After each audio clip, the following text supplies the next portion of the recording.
चिड़िया ऊंचे पेड़ पर अपने तिनकों के घोंसले में बैठी हुई थी, क्योंकि कुछ ही दिन पहले उसका पक्का लकड़ियों का घर तेज हवा से टूट गया था और अब उसके पास समय नहीं था कि वो अपना नया घर बना सके।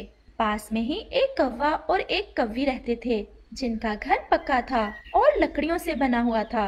कालू जी, पूरे 4 बच्चे निकले हैं उस छोटी चिड़िया के अंडों से, और तुम्हें तो पता है वो चिड़िया आसपास का सारा दाना खा जाती है, और अब अगर उसके बच्चे भी बड़े हो गए तो फिर तो हमें भूखे ही मरना पड़ेगा, और मेरा जग्गू कैसे भूखा रहेगा।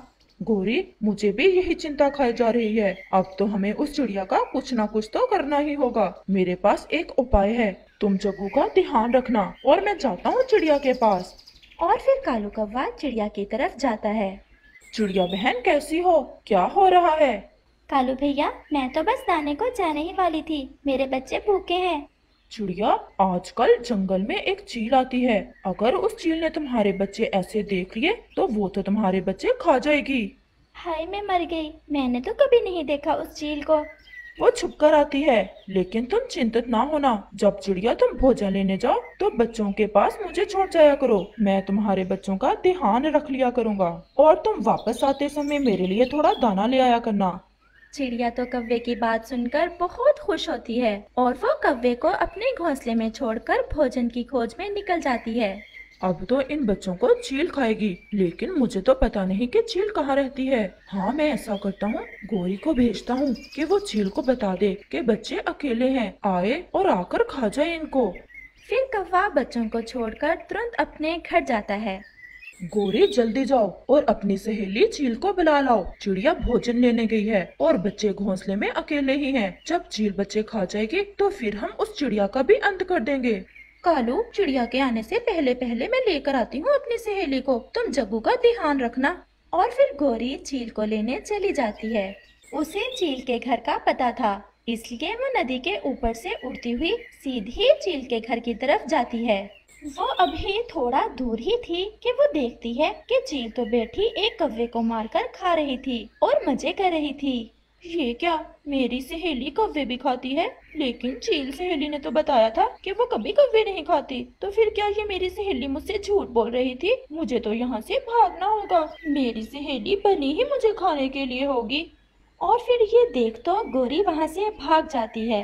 कालू, कालू, मेरी सहेली चील तो मुझे भी धोखा दे रही थी, वो मुझे खाना चाहती थी, इसलिए वो मेरी सहेली बनी थी। जब मैं गई तो मैंने देखा कि चील एक कौवे को खा रही थी।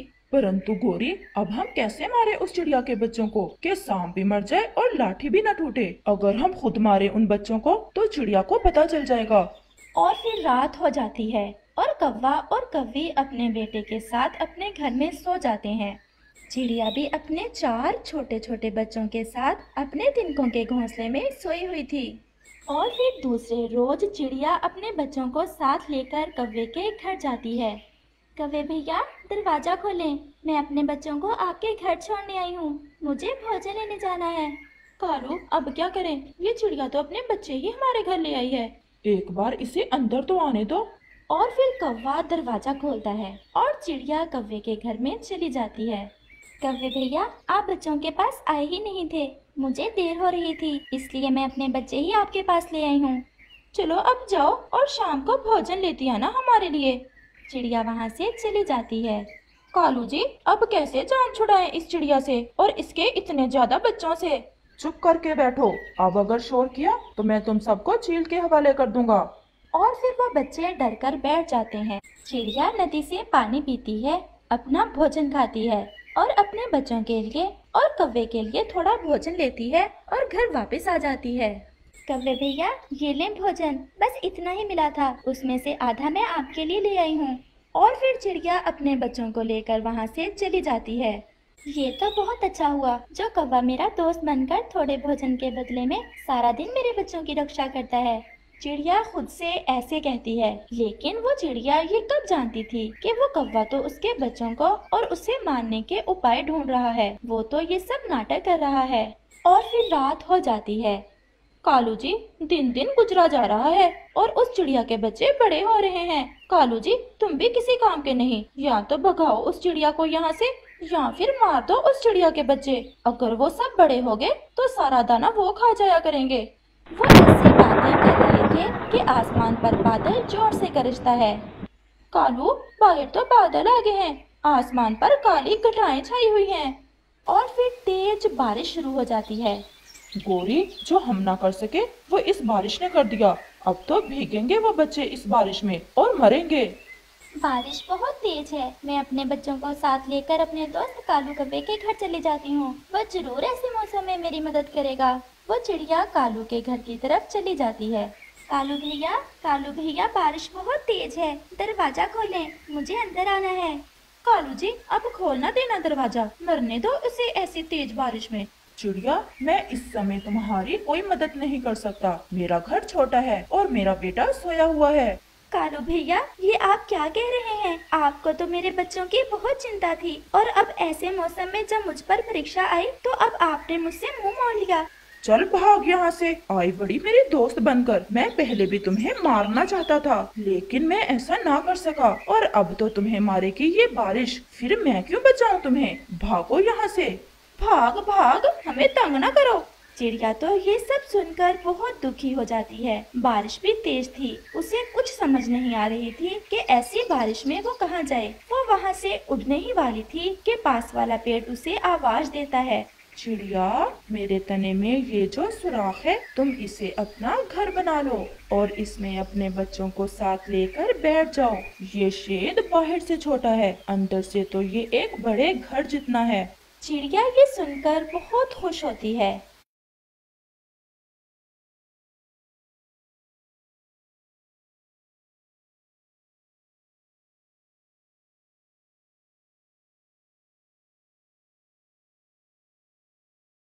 और चिड़िया उस छेद में चली जाती है। वो छेद तो अंदर से बहुत बड़ा था, पूरा घर बना हुआ था उस छेद में, और गर्म भी।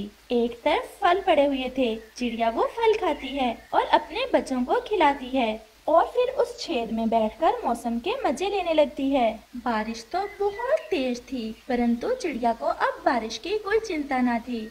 लेकिन ज्यादा बारिश होने के कारण जंगल में तो बाढ़ आ जाती है और कव्वे का घर तो था भी जमीन पर ही, और उसमें पानी चला जाता है। कव्वे का सारा अनाज पानी में बह जाता है। हम तो चिड़िया को मारना चाहते थे, लेकिन हम खुद ही मर जाएंगे अब। ऐसे मौसम में अब हम क्या करें? और फिर उनका घर भी टूटकर पानी में बह जाता है। वो बैठे हुए थे कि चिड़िया की नजर उन पर पड़ जाती है। चिड़िया जोर से आवाज लगाती है, कालू भैया, जल्दी इधर आ जाएं, मेरे पास आ जाएं। ये चिड़िया अभी तक जिंदा है, ये हमें क्यों आवाज दे रही है? चलो जाकर देखते हैं। आप मेरे घर में आ जाएं, मुझे ये घर मेरे भगवान ने दिया है। आप जरा अंदर आकर तो देखें। गोरी और कालू उस सुरक्षित घर को देखकर बहुत हैरान थे और सोच रहे थे कि उन्होंने कैसे कैसे चिड़िया को नुकसान पहुंचाना चाहा, लेकिन वो खुद ही बड़ी मुसीबत में फंस गए। और फिर चिड़िया ने कैसे उनकी मदद की। वो चिड़िया से अपने किए की माफी मांगते हैं। माँ, मैं दाना ज्यादा लाता हूँ, फिर भी आप ज्यादा प्यार जुजू को ही करती हैं। ऐसा कुछ नहीं है मेरे बेटे, बस तुम्हारी सोच में फर्क आ गया है। बबलू, तुम हर रोज बिगड़ते जा रहे हो, अपने आप को सुधार लो। सारी जिंदगी पड़ी है तुम्हारी, ये रवैया तुम्हारा ठीक नहीं है। हाँ माँ, आप तो मुझे ही बुरा कहोगी। जूजू, जो मीनू चिड़िया का छोटा बेटा था, बैठा खामोशी से ये सब सुन रहा था। और बबलू, जो अब अपने आप को बड़ा समझने लगा था, हर समय अपनी माँ से लड़ता रहता। ऐसे ही आज फिर बबलू अपनी माँ से लड़कर चला जाता है। माँ, आप दुखी ना हो, मैं भी अब बड़ा हो गया हूँ, तुम चिंता ना करो। आज से मैं भी आपके साथ जाया करूँगा दाने की तलाश में। बस बेटा, पता नहीं क्यों बबलू का रवैया बहुत गलत हो गया है। मेरी प्रशिक्षण में तो कोई कमी ना थी, लेकिन फिर भी वो कोई बात सुनने को तैयार ही नहीं। चलो बेटा चलें, आज नदी की तरफ जाना है। मुझे पता चला था कि वहाँ कुछ चने के दाने हैं। चलो मम्मा। और जूजू आज पहली बार अपनी माँ के साथ दाना लाने चला जाता है। वो दोनों माँ बेटा नदी से ठंडा पानी पीते हैं, कुछ थोड़ा घास लेते हैं और कुछ चने के दाने लेकर शाम को वापस अपने घर आ जाते हैं। आज तो मेरा बबलू बेटा मुझसे भी पहले आ गया है। देखो, आज तुम्हारा भाई भी गया था दाना लेने। ये देखो भाई, मैं तुम्हारे लिए चने का दाना लाया हूँ। अब तो बस कर दो, गुस्सा जाने भी दो ना। अच्छा ठीक है माँ, ये मैं तुम्हारे लिए मकई के दाने लाया था।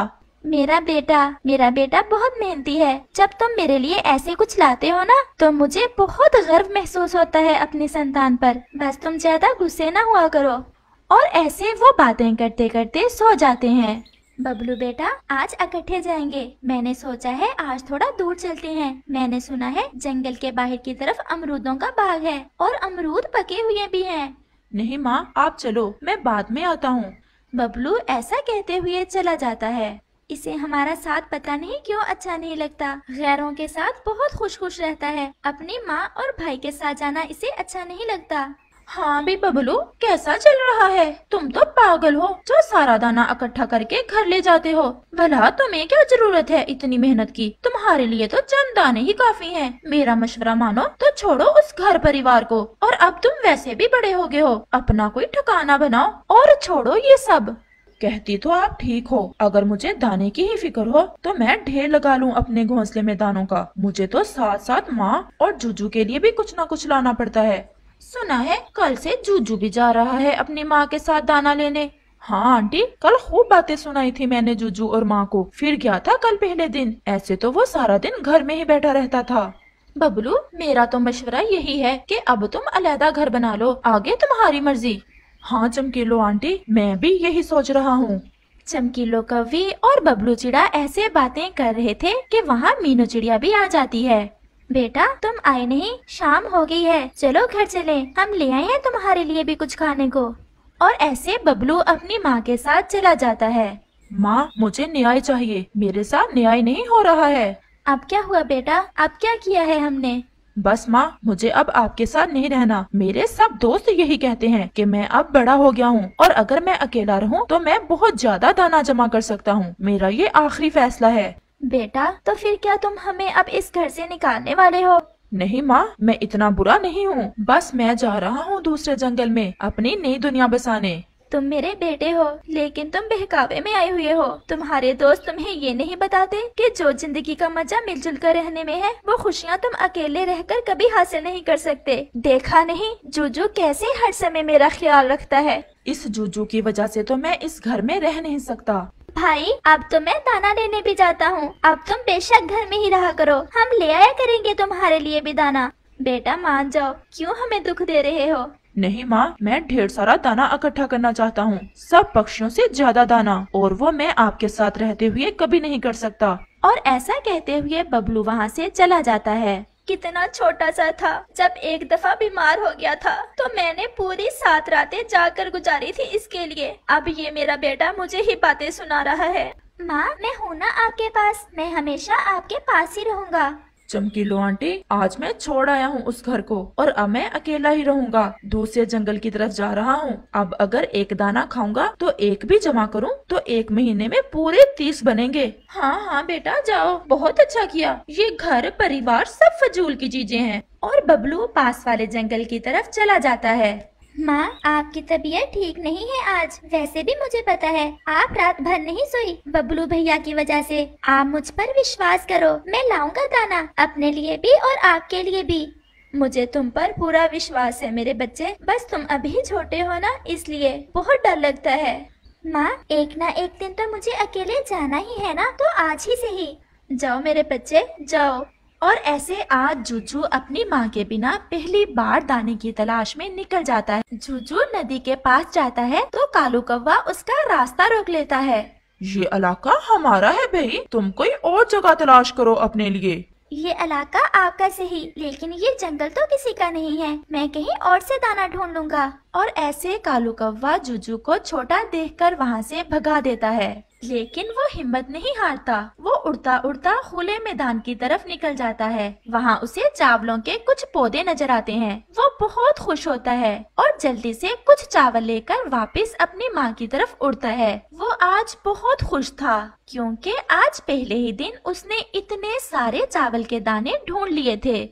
माँ ये देखो, माँ मैंने कर लिया, मैं आपके लिए चावल लाया हूँ। मेरे बच्चे, मेरी जान, अब मुझे कोई दुख नहीं रहा। बस मैंने अपने दिल को समझा लिया है। बबलू जहाँ भी रहे खुश रहे, बस तुम मुझे छोड़कर ना जाना। मैं हमेशा अपनी माँ के पास रहूँगा और माँ आपको ऐसे ही खुश रखूँगा।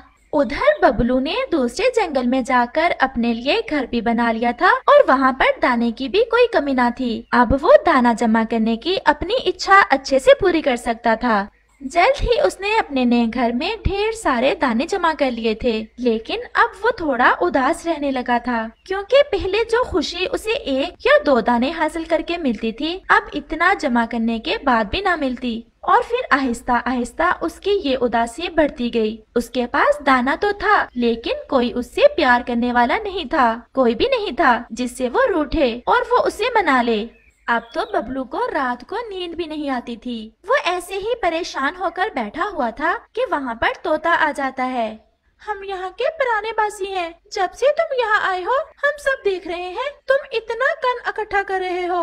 ये सब तुम्हारे किस काम का, जबकि तुम ज्यादा से ज्यादा 1 या 2 दाने ही खा सकते हो। क्या तुम्हारा कोई परिवार नहीं है? बस मैं ही भूल में था। मुझे ऐसा लगता था कि जब मैं ढेर सारा कण इकट्ठा कर लूंगा तो मुझे ढेर सारी खुशियाँ मिल जाएंगी, लेकिन अब तो मेरे पास दाने रखने को जगह भी कम पड़ गई है। लेकिन मुझे इससे ज्यादा खुशी उस समय मिल जाती थी जब मैं शाम को 1 दाना अपनी माँ के लिए लेकर जाता था और वो सारी रात मेरी परिभाषा करती थी। और अब इतना कुछ करने के बाद भी दिल बहुत उदास है। अगर तुम ऐसा सोचते हो तो मेरी मानो चले जाओ, वापस अपनी माँ के पास चले जाओ। तुम्हारी असल खुशियाँ वही हैं। लेकिन क्या माँ मुझे कुछ कहेगी तो नहीं? पागल, वो तो तुम्हारी राह देख रही होगी। अगर तुम बुरा ना माना तो मैं भी उधर ही जा रहा हूँ। मैं चलता हूँ तुम्हारे साथ। प्लीज आप मुझे ले जाओ, प्लीज आप मुझे ले जाओ मेरी माँ के पास। मैं अब अकेला नहीं रह सकता। और फिर बबलू तोते के साथ अपनी माँ की तरफ चल देता है। जल्द ही वो अपने घर के पास पहुंच जाता है। अभी वो घर से बाहर ही होते हैं कि उन्हें कुछ आवाजें सुनाई देती हैं। माँ देखो, मैंने आपके लिए दाने के ढेर लगा दिए हैं। इतना ख्याल रखता हूँ आपका, लेकिन आप फिर भी उदास रहती हो। बेटा, तुम मेरा पूरा ख्याल रखते हो, लेकिन मैं माँ हूँ। कैसे बबलू को भुला दूँ? वो मुझे बहुत याद आता है। पता नहीं मैं उसे याद आती भी होंगी या नहीं। माँ मुझे माफ कर दो, तुम भी मुझे बहुत याद आती थी। मैं अब कभी भी तुम्हें छोड़कर नहीं जाऊंगा। इस कहानी से हमें सीख मिलती है कि जीवन की जो खुशियाँ इकट्ठे रहने से मिलती है, वो अकेले रहने से कभी नहीं मिल सकती, फिर चाहे हमारे जीवन में कितना ही आराम क्यों ना हो।